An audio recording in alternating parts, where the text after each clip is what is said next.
Appelle 0826 300 300 et revient sur cette information au petit matin, Patrick, lors d'un contrôle routier. Un policier de la BAC a été percuté par une voiture à Savigny-sur-Orge. Son état est très préoccupant. Le chauffeur est en fuite. On en parle ce matin avec Stanislas Godon, qui est délégué général d'Alliance Police. Oui, bonjour Stanislas Godon. Bonjour. Quelles sont les dernières informations dont vous disposez justement ? Écoutez, le collègue a été transporté avec un pronostic vital, donc il se bat pour la vie avec l'équipe médicale. Bien sûr, tous les moyens sont mis en œuvre pour retrouver le conducteur du véhicule qui a percuté notre collègue extrêmement violemment, parce que vous imaginez un peu le choc. Oui. Apparemment, c'est un véhicule de grosse capacité. Donc, il faudra bien évidemment, aujourd'hui, il y a d'émotion dans nos rangs, mais enfin, je dirais, toutes les actions de police finalement maintenant se terminent par des drames. Nous avions des collègues de la PJ qui étaient en surveillance et qui se font massacrer et tirer dessus. Nous avons des collègues qui sont en pause devant un commissariat et qui se font attaquer par 40 individus. Et là, nous avons des collègues qui font un simple contrôle routier sur un véhicule et ça se termine par un drame. Donc vous voyez un peu à la veille d'une rencontre avec le président de la République où évidemment nous allons porter une revendication. Il faut que ça s'arrête. Il faut que la réponse pénale maintenant soit exemplaire à l'encontre de tous ceux qui attaquent les policiers. Il ne peut plus y avoir de raisonnement sur la surpopulation carcérale. Il ne peut plus y avoir d'explications un peu foireuses sur pourquoi les uns font ceci, pourquoi les autres font cela. Non.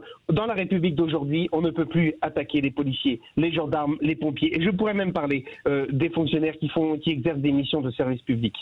C'est ça. Il y a besoin de rétablir de la confiance pour vous, les policiers, pour aller sur le terrain. C'est ça, c'est ce que nous disaient certains la semaine dernière, d'ailleurs à l'issue de ce qui s'était passé à Herblay, que parfois la peur avait changé de camp. Elle n'était pas chez les délinquants ou les gens qui étaient traqués, mais chez les policiers. La peur n'est pas tout à fait un vocabulaire que nous utilisons nos policiers. Je dirais que c'est surtout que de l'autre côté, ils n'ont plus peur ni des policiers, ni de la justice. C'est en fait en cela que l'équilibre a été bousculé, et plus que bousculé, puisque maintenant, on n'hésite pas à attaquer au mortier des commissariats de police, on n'hésite pas à foncer sur un policier, on n'hésite pas à tirer sur un policier. Donc on voit bien qu'on est dans une violence désinhibée, on est dans une impunité qui s'est instaurée et installée en toute impunité, c'est le cas de le dire, dans la société. Et c'est bien pour ça qu'aujourd'hui, les policiers demandent à ce que le président de la République signe la fin de la récré et que dorénavant, il ne soit plus possible d'attaquer les policiers dans l'exercice de leurs fonctions ou à l'occasion de l'exercice de leurs fonctions, parce que n'oublions pas que les policiers hors service, ils sont encore policiers et que eux aussi ont payé un lourd tribut ces dernières années. Oui, c'est ça. Mais quand je disais aussi la peur, c'est que bien souvent, parce qu'il peut y avoir aussi des poursuites, parce que certains ont probablement peut-être aussi exagéré en jouant un peu les cow-boys, certains ne ripostent plus ou ne ripostent pas, quoi. C'est-à-dire que depuis des mois, on a entendu quoi ? Le police bashing, certaines associations, certains partis politiques qui n'ont même pas hésité à dire, et vous vous rendez compte, à quelques jours du drame de Herblay, un parti politique comme la France Insoumise qui dit qu'il faut désarmer la police et que si les policiers n'avaient pas été armés, on leur aurait pas tiré dessus. Vous voyez un peu le raisonnement. Alors plutôt que de mettre de l'huile sur le feu, je crois que pour apaiser notamment la société, pour l'apaiser, il faut des réponses pénales fermes. Parce que c'est la seule garantie que les lois de la République soient respectées et que surtout ceux qui protègent la République, ils soient respectés et protégés. Oui, Stanislas Godon, question d'Elisabeth Lévy. Elisabeth. Oui, bonjour Stanislas Godon, on est désolé pour votre collègue. Évidemment, on est tous d'accord sur la question de la réponse pénale et de l'impunité. Simplement, je me demande si ça traite l'intégralité du problème et même si ça traite l'essentiel.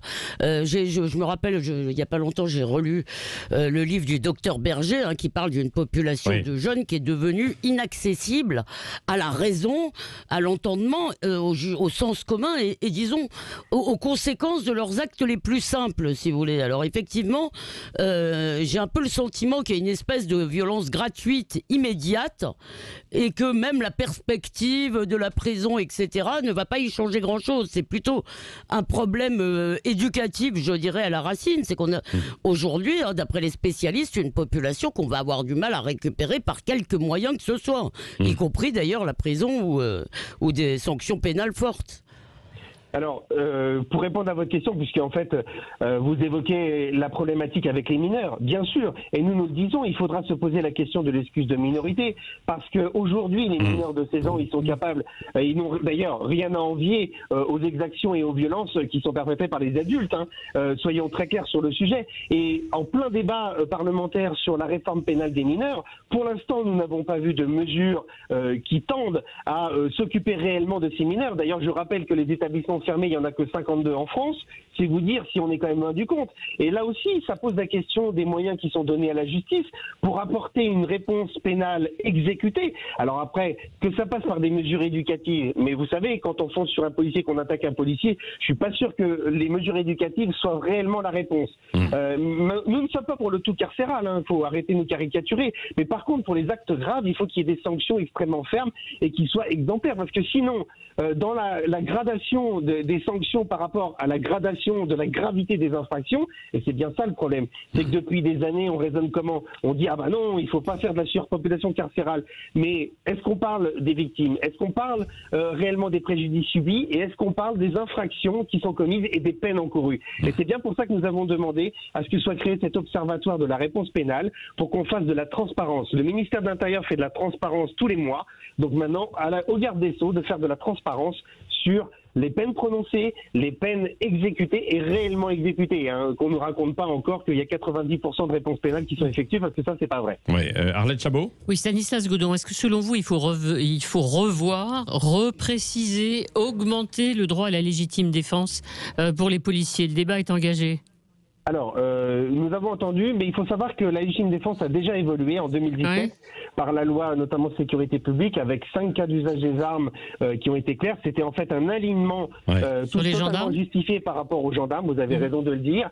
Et pour prendre par exemple le cas de Champigny, les collègues auraient tout à fait été en droit de faire usage de leurs armes, puisqu'il y avait 40 individus qui les attaquaient. Mais vous voyez, quand on essaye de nous faire, de nous coller une étiquette de cow-boy, comme vous le disiez tout à l'heure, ou quand on nous colle une étiquette de policiers ultra-violents et qui commettent des violences policières quasiment tous les jours, eh ben c'est pas le cas. Il y a plutôt du sang-froid dans les rangs de la police nationale. Au standard 0826 300 300 des réactions aussi. Hein. Oui, Claude est avec nous. Bonjour Claude. Oui, bonjour. Bonjour.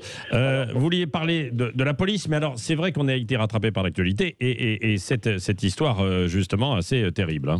Oui, tout à fait. Donc, moi, j'ai écouté.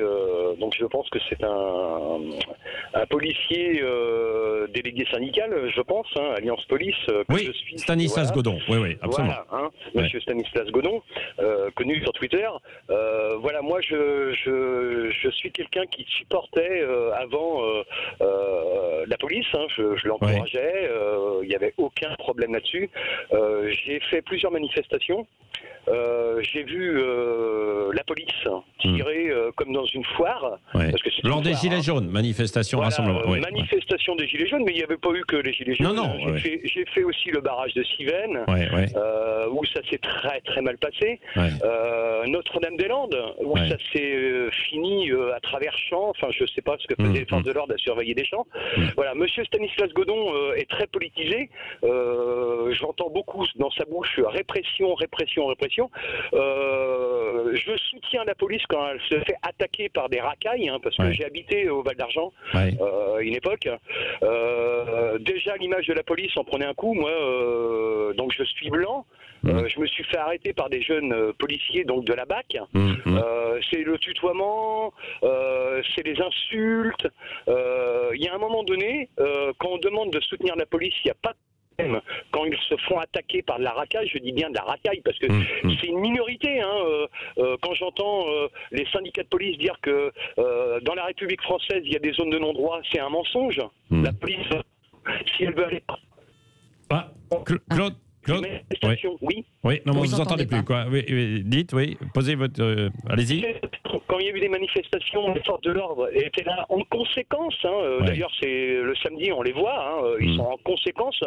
Si c'est passé à Herblay ou à Champigny, c'est pas la première fois. C'est sûr que ça rentre dans les faits divers. L'actualité, on en parle beaucoup. J'entends qu'on critique la police, machin. On critique pas la police.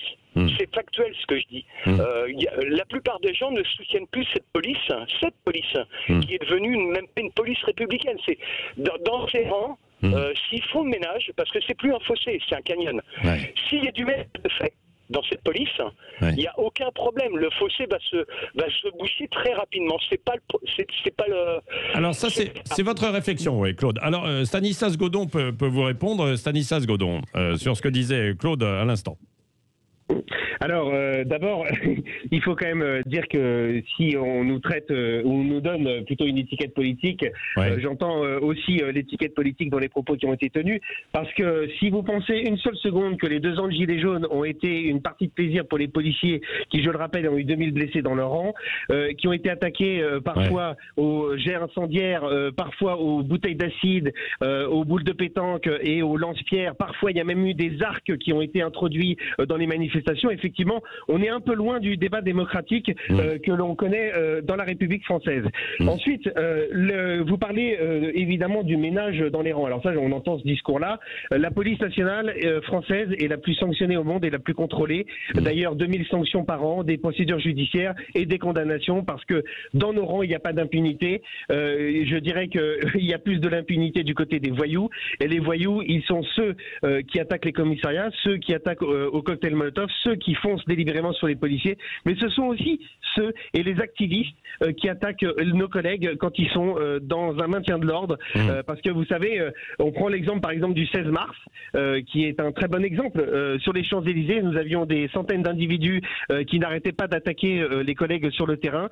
Et à quelques centaines de mètres, il y avait une manifestation de 50 000 personnes pour le climat. Et ça s'est très bien passé. Pas un jet d'acide, pas un crachat, pas une insulte. Voilà. Bon. Donc c'est une question de philosophie aussi. Oui, c'est vrai. Et puis il y en avait peut-être certains qui venaient uniquement pour provoquer, mais ça c'était autre chose. Hein. Merci en tout cas Stanislas Godon, délégué général d'Alliance Police. Merci à Claude également de nous avoir donné en fait son opinion. Comme Claude, vous pouvez nous appeler 0826 300 300 et réagir sur l'actualité. Arlette Chabot, Elisabeth Lévy et Yves de Kerdrel. Merci. On vous retrouve demain pour les éditos évidemment sur Sud Radio.